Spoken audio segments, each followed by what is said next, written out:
అందరికీ నమస్కారం. ఈ మధ్య చాలా చోట్ల చాలామంది నోట్లలో నుంచి వినపడుతున్న ఒక మాట. అదేంటంటే ఛత్రపతి సంభాజీ మహారాజు గారు తన తండ్రి అయిన శివాజీ మహారాజు గారితో విడిపోయారు. వాళ్ళిద్దరికీ విభేదాలొచ్చాయి. తండ్రిని కాదు అని చెప్పి ఔరంగజేబు సైన్యంలో సంభాజీ మహారాజు గారు చేరిపోయారు. ఆ తరువాత ఛత్రపతి శివాజీ మహారాజు గారు చనిపోయిన తరువాతనే సంభాజీ మహారాజు గారు ఆ రాజ్యానికి వచ్చి బలవంతంగా సింహాసనాన్ని అధిష్ఠించారు అనేసి కొంతమంది చెబుతూ ఉన్నారు. అసలు ఈ స్టోరీ ఎందుకు వచ్చింది, దానికి ముందు జరిగిన పరిణామాలేంటి, ఈ ఇన్ఫర్మేషన్ ప్రజల్లోకి రావడానికి ముఖ్య కారకుడు ఎవరు, అతను ఎందుకు ఆ విధంగా బుక్స్ రాశారు, ఇవన్నీ కూడా మనం ఈరోజు ఈ వీడియోలో తెలుసుకుందాము. శివాజీ గారి మొదటి భార్య అయిన సాయిబాయి గారికి పుట్టిన కొడుకు సంభాజీ మహారాజు గారు, రెండవ భార్య అయిన సోయరాబాయికి పుట్టిన కొడుకు రాజారాము. ఈ 2 పాయింట్స్ బాగా మీరు గుర్తుపెట్టుకోండి.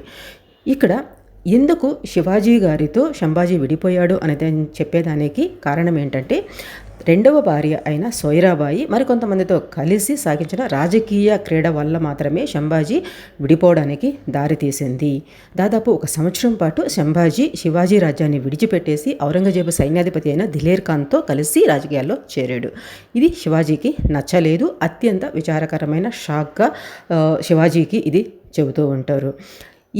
ఇది జరుగుతున్న ఒకవైపు సంభాజీకి, మరోవైపు సోయరాబాయికి మధ్య కూడా విభేదాలు మరింతగా పెరిగాయి. ఫలితంగా రాజారాం వివాహానికి కూడా సంభాజీని ఆహ్వానించలేదు. ఆ తరువాత కొద్ది రోజులకు ఛత్రపతి శివాజీ మహారాజు గారు ఆకస్మిక మరణం గురించి కూడా అతనికి తెలియజేయలేదు. ఒకవేళ ఎలాగైనా కానీ సంభాజీ విషయం తెలుసుకొని అప్పుడు అంటే ఛత్రపతి శివాజీ మహారాజు గారు ఆకస్మిక మరణం చెందిన ఆ పల్హానా కోట వద్ద గన వస్తే సంభాజీని అరెస్ట్ చేసేదానికి కూడా సోయరాబాయి ఆమె మద్దతుదారులు కూడా కుట్ర పన్నారు. అక్కడని కొంత సైన్యాన్ని కూడా ఉంచారు. వాళ్ళు రాజారాంని పట్టాభిషేకం చేయాలి అనేసి సంభాజీని మరాఠా చక్రవర్తిగా కాకుండా ఎలాగైనా కూడా అడ్డుకోవాలి అనుకున్నారు. అయితే సర్నోబత్ అంటే మరాఠా దళాలకి సుప్రీం కమాండర్ అనమాట అతను. అదేవిధంగా హంబీరా మెహతే సంభాజీ సింహాసనానికి సరైన వారసుడు కాబట్టి ఆయనకి మద్దతిచ్చారు. శివాజీ మరణించే సమయంలో మహారాష్ట్రపై ఔరంగజేబు సైన్యం దాడి చేయబోతోందనేసి అప్పటికే వార్తలు కూడా వాళ్ళకి వచ్చున్నాయి. అటువంటి క్లిష్టమైన సమయంలో సంభాజీ వంటి బలమైన నాయకుడు ఆ సమయంలో వాళ్ళకి అవసరం కాబట్టి అందువల్ల హంబీరావు తనని సంభాజీని తీసుకొచ్చి సింహాసనంపై కూర్చోబెట్టాలి అనుకున్నారు. ఇక్కడ ముఖ్యమైన విషయం ఏంటంటే, ఈ హంబీరావు ఎవరో కాదు, ఈ సోయరాబాయికి స్వయాన సోదరుడు. అయినా కూడా సంభాజీ వైపే నిలబడ్డారు. సంభాజీని సింహాసనంపై కూర్చోబెట్టారు. ఆ తరువాత ఎవరైతే సోయరాబాయికి మద్దతిచ్చారో అన్నాజీ దత్తో, హిరోజీ భోస్లే, అదేవిధంగా రూపాజీ మానే, బాలాజీ ఆవ్జీ ఇలాంటి వాళ్ళ అందరినీ కూడా ఎవరైతే వాళ్ళ సోయరాబాయికి సపోర్ట్ చేశారు వాళ్ళందరినీ కూడా అరెస్ట్ చేశారు. ఏనుగుల చేత తొక్కించి వాళ్ళకి శిక్ష వేశారు. ఇక్కడ నుంచే అసలు ట్విస్ట్ స్టార్ట్ అవుతుంది. అన్నాజీ దత్తో ఈ పేరు గుర్తుపెట్టుకోండి.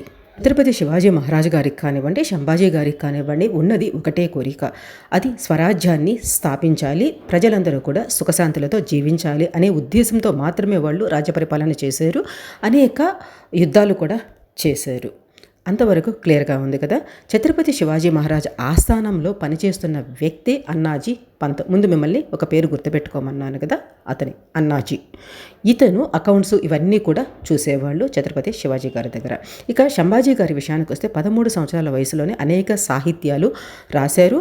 అదేవిధంగా శివాజీ గారికి మొదటి సంతానం, 13 భాషల్లో రాణించిన ఏకైక వ్యక్తిగా కూడా అప్పటి వరకు మరాఠాల చరిత్రలో ఇతని పేరే ఫస్ట్ మనకి వినపడుతుంది. సంభాజీ అకౌంట్స్లో కూడా చాలా మెళకువలు నేర్చుకున్నాడు.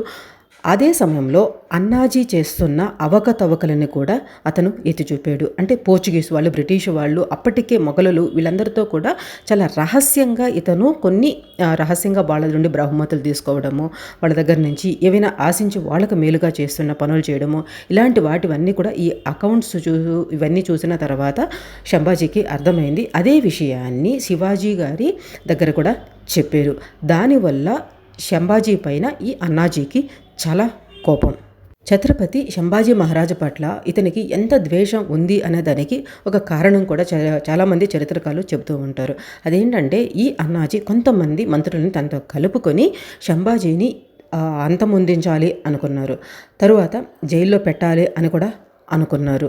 కానీ అవి జరగలేదు. ఆ తరువాత అన్నాజీ దత్తో, మోరోపంత్ పింగ్లే, రాహుల్ సోమనాథ్ ఛత్రపతి శివాజీ గారికి వీళ్ళందరూ కలిసి ఛత్రపతి శివాజీ గారికి విషం ఇచ్చి శివాజీ గారు మరణించిన తర్వాత సోయరాబాయి కొడుకు అయిన రాజారాంని సింహాసనంలో కూర్చోబెట్టాలి. ఎందుకంటే వాళ్ళు వీళ్ళ చేతుల్లో ఉంటారు కాబట్టి. దీనికి అప్పుడు మహారాణి అయిన సోయరాబాయిని కూడా వాళ్ళతో కలుపుకున్నారు. ముందు వాళ్ళకి ఎందుకు పనిష్మెంట్ ఇచ్చారో ఒక పాయింట్ గుర్తుపెట్టుకోమన్నాను కదా, ఇందుకే అన్నమాట. ఈ సోయరాబాయి కూడా వీళ్ళతో చేతులు కలిపి ఆ ప్రణాళికలో చేరి ఛత్రపతి శివాజీ గారికి విషం ఇచ్చి చంపారు అనేసి చాలామంది చరిత్రకారులు చెబుతూ ఉంటారు. దీనికి ఇంకొక వాదన కూడా ఉంది, అది నేను చివరిలో మీకు చెబుతాను. ఆ తరువాత ప్రణాళిక పరంగానే ఈ ఛత్రపతి శివాజీ మహారాజు వారసుడిగా రాజారాంని కూడా సింహాసనంపై కూర్చోబెట్టాలనుకున్నారు. తన కొడుకు వారసుడిగా చేయాలనే ఆశతోనే ఆమె అన్నాజీ ప్రణాళికలో చేరారు. ఆ తరువాత సోయరాబాయి తనకి సపోర్టుగా ఉన్న మంత్రులతో కలిసి రహస్యంగా రాజారాంను రాజుగా ప్రకటించి పట్టాభిషేకం చేశారు. ఆ సమయంలోనే ఛత్రపతి సంభాజీ మహారాజు శత్రువులపై యుద్ధం చేస్తూ ఉన్నారు. ముగ్గురు మంత్రులు ఛత్రపతి రాజారాం మహారాజ్ చేతుల మీదుగా సర్సేనాపతి హంబీరావ్ మెహతే వెళ్ళి ఛత్రపతి సంభాజీ మహారాజును అరెస్టు చేయాలి అనేసి ఆదేశించారు. హంబీరావు గారికి అప్పటికే ఈ కుట్ర గురించి ఒక అవగాహన ఉంది. శివాజీ గారు మరణించడానికి ముందే సంభాజీ మహారాజు తన తరువాత ఛత్రపతిగా పట్టాభిషేకం చేయాలి అని చెప్పాడు అనేసి హంబీరావు చెబుతారు. ఈ ప్రణాళిక ప్రకారమే ఛత్రపతి సంభాజీ గారిని అరెస్ట్ చేసేదానికి ముగ్గురు మంత్రులను తీసుకువెళ్ళమన్నప్పుడు సరేనని అక్కడికి హంబీరావు వెళతారు. ఛత్రపతి సంభాజీ గారిని అరెస్ట్ చేయడం ఎప్పటికీ కూడా హంబీరావుకి ఇష్టం లేదు. జరిగిన విషయాన్ని సంభాజీకి చెప్పి ముగ్గురు మంత్రులను ఛత్రపతి సంభాజీ మహారాజుకి అప్పగించి వాళ్ళ కుట్ర గురించి మొత్తాన్ని కూడా అతనికి తెలియజేశారు. హంబీరావు సోయరాబాయి సోదరుడు మరియు రాజారాం మహారాజు యొక్క నిజమైన మామ. ఇది మీరు గుర్తుపెట్టుకోవాలి. ఇది అబద్ధము అయితే సొంత మామే అలా చేయడు కదా.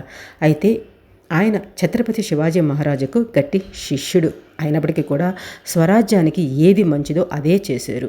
అన్నాజీ మరియు అతని అనుచరులని అందరినీ జైల్లో పెట్టి ఇంతకుముందు చెప్పినట్లుగా శిక్షించారు. సంభాజీ మహారాజు గారు శివాజీ గారితో విభేదాలు పడ్డారు, గొడవలు పెట్టుకున్నారు, బయటికి వెళ్ళారు. ఆ తర్వాత ఔరంగజేబు సైన్యంలో చేరారు. ఇవన్నీ కూడా గొడవ పెట్టుకొని వెళ్ళి ఔరంగజేబు సైన్యంలో చేరాడు. ఇవన్నీ కూడా ఇలాంటి కట్టుకథలని రాసింది మాత్రము అసలు ఛత్రపతి సంభాజీ మహారాజు గురించి మొదట చరిత్రను రాసింది అన్నాజీ దత్తో ముత్తాత మనవడు అనమాట. అతని మనవడు. అందువల్ల అతను తన పైత్యాన్ని మొత్తాన్ని కూడా సంభాజీ మహారాజుని కించపరుస్తూ రాశారు. ఇక్కడ ముఖ్యంగా జరిగిన విషయం ఏంటి అంటే సంభాజీ గారు శివాజీ గారితో గొడవపడి వెళ్ళి ఈ ఔరంగజేబు సైన్యంలో లేర్ ఖాన్తో చేరి వాళ్ళకి మద్దతు ఇవ్వడానికి అక్కడికి వెళ్ళలేదు. ఇక్కడ ముఖ్యమైన విషయం ఏంటంటే శివాజీ గారే స్వయంగా సంభాజీ గారిని అక్కడికి పంపించారో అనేసి చాలామంది చరిత్రకారులు చెబుతారు.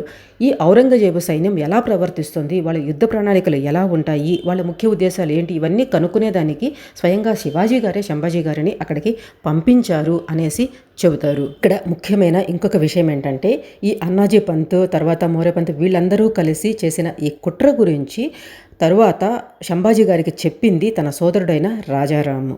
అతను మొత్తం విషయాన్ని చెప్పేశారు.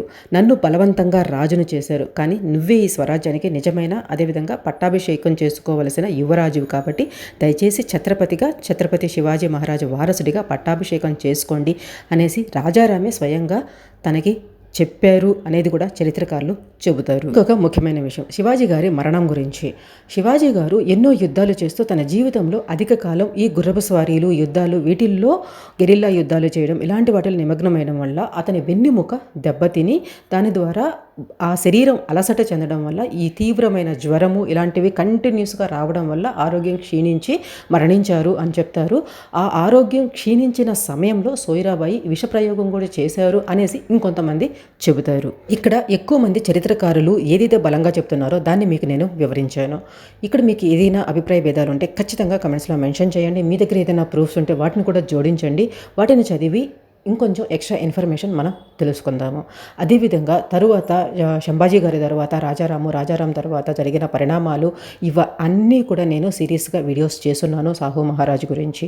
అదేవిధంగా చివరకు పీష్వాల చేతికి ఎలా మరాఠా రాజ్యం అంటే శివాజీ వారసత్వం నుండి పీష్వాల చేతికి ఎలా వెళ్ళింది, పానిపట్ యుద్ధం గురించి ఇవన్నీ కూడా క్లియర్గా వీడియోస్ నేను చేస్తున్నాను. మీకు ఇంట్రెస్ట్ ఉంటే ఆ వీడియోస్ కూడా చూడండి. చూసిన తర్వాత మీ అభిప్రాయాన్ని ఖచ్చితంగా కామెంట్స్లో మెన్షన్ చేయండి. వీడియోస్ నచ్చితే లైక్ చేయండి, నచ్చితే షేర్ చేసేదానికి ట్రై చేయండి. Thanks for watching. జై హింద్.